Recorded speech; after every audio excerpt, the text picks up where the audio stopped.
Hayırlı cümeler. Cüme gününe hayırlık olsun. Bütün dünyadaki barlık vatan söygen Uygur qarindaşlar. Mening bu faaliyetim yana davom qilyapti. Uygur erkiy qirg'inchilarini dunyoga tonishtirish va Yevropa ittifoqi davlatlarga o'zimizning da'din deydigan vatandagi xalqning erkiy qirg'inchilik ahvolini tanishtiradigan bu namoyishim yana davom qilyapti qarindoshlar.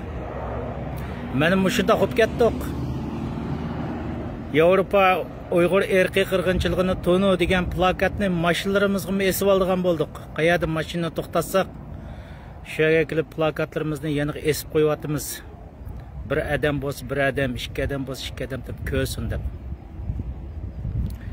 Qarindoshlarimiz desak gap jiqqa qilsa qo'lg'inglar og'riydi qarindoshlar, yetib olmanglar qarindoshlar. Yetib olish bugun bizga harom. Sukut qilish moyat etgan vaqtda Xitoy hokimiyatiga yana yordam qilganlik bo'ldi. Men bu gapni takrorladim, yana takrorlayman. Bundan keyin zerikib ketsimi takrorlayman insonlar.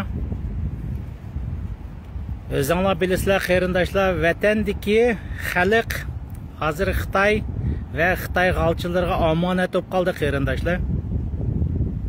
Yodinglarda bo'lsin, Nur Bakriga rahim qilmagan Xitoy jim yetib olgan qarindoshlarımızın ota-onalari urug' tuqqanlarga hech bir zaman rahim qilmaydi qarindoshlarimiz. Bugun ko'chada yig'layotgan bu adolatsizlikka, bu zulmga, bu erkiy qirg'inchilikka chidamay shunda ko'cha qilib olgan insonlar yig'ilgan bo'lsa, Nur Bakriga rahim qilmagan Xitoy hokimiyati atugun sizning ota-onalaringizni jazo lageriga, to'rmiga akirib asta-asta o'ltirdigini bu nihoyatda aniq. Chunki dunyo bildi, sizmi bilyapsiz, Xitoy hokimiyatining tubki maqsadi Uyg'ur millatini qirib tugitishdan iborat qarindoshlarimiz. Buni bilasizlar qarindoshlar, shuning uchun yetib olmayli, uxlab olmayli qarindoshlar. Xitoy va Xitoy hokimiyatining Uyg'urlarni o'ltirmaydiganlikqa, yo'qotmaydiganlikqa hech qaysi birimizning garantiyasi yo'q. Garantiyasi yo'qligini sizlar shundoq yaxshi bilasizlar. Bugun vaqtliq ota-onalaringlar, urug' tuqqanlaringlar bilan bildamay o'tirib aloqa qilayotgan bo'lsanglar, bu Xitoy hukumatining vaqtliq holda bugun mening ota-onam urug' tuqqanlarimni yegan bo'lsa, erta siznikini cho'qim yeydi. Bugun men yig'ilgan bo'lsam, erta cho'qim siz yig'laysiz. Shuning uchun vatan söygen barliq qarindoshlar dardimizni o'rtoqlashaylik. Vatandagi erkiy qirg'inchilikni tonishtirish uchun, xalqning mustaqilligi, Uyg'urning mustaqilligi va ozodligi uchun jim yetib olmayli qarindoshlar. Bu gaplarni zeriksanglarmi deyman, zerikmasanglarmi deyman.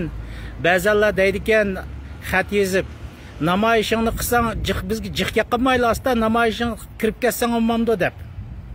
Biz shundoq deymiz. Yetib olganlarni to'xtamay g'idiqlaymiz.